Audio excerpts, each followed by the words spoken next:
For brands that ran buy X and get Y offers for Black Friday and Cyber Monday, our favorite offer page was by Blume. Blume's buy X, get Y Black Friday offer is really well done. So they're doing a buy two, get one free site-wide across all their products. If we scroll down, we can see they first lead with their bundles. So this is a really strong section because for every shopper that is landing on their Black Friday, Cyber Monday offer page, these are typically shoppers that already are aware of the brand. During Black Friday, Cyber Monday, you're typically getting a lot of people who are already aware of your brand and are on the fence and now are looking to potentially purchase. They're looking for an offer, they're looking for an incentive to buy now versus, buying later. So Blume does something really smart here by pushing their bundles first. So if they know that these people are already part of their audience, they're already aware of the brand, then Blume is gonna optimize for increasing average order value by selling bundles. And what's cool is that they're applying their buy two, get one free offer to all of these bundles.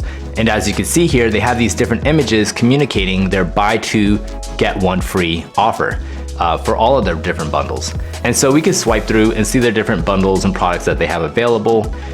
If we continue scrolling down, they have a strong social proof section where they've gotten media attention. This is really helpful for communicating why Blume and why buy from them versus someone else in the space.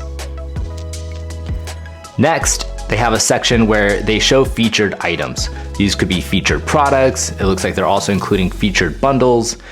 So this is really smart because if for some reason the first section where you're highlighting specific bundles doesn't get people to buy, then maybe having a section where you show featured products like your best sellers or new arrivals, things like that might get people to buy best-selling products or something new that they maybe haven't purchased in the past.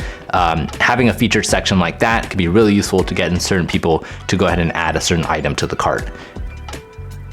Scrolling down, they have a section that really sells the benefits of their products and why to buy their products versus the competitors. Now they went above and beyond here by having a section that helps shoppers find the right product for them. So if I were to click a specific answer here, then it's going to recommend a product that is right for me. So this again is really useful for being able to drive people to add specific products to the cart because you have the ability to recommend which products you want people to see after they select specific answers in a quiz or in a questionnaire like this. Then you have the opportunity to push bundles. You have the opportunity to push items that maybe are high in inventory that you're trying to sell, or specific items that you want to focus on. And so by being able to guide the shopping experience and having a section like this, you can help people make a buying decision much faster. Again, here they have another social proof section, which is awesome. And then finally, they have their call to action at the end for subscribing to their newsletter. So Blume's Black Friday, Cyber Monday offer page is a really good example of a buy X, get Y offer. They clearly communicate that. They apply it to all their different products that they're selling here. And for the shopper, they can see and they're reminded, if they add 2 of those items to the cart, they're gonna get 1 additional free. So if you're looking to do a buy X, get Y offer, definitely consider how Blume designed their Black Friday, Cyber Monday offer page and model that.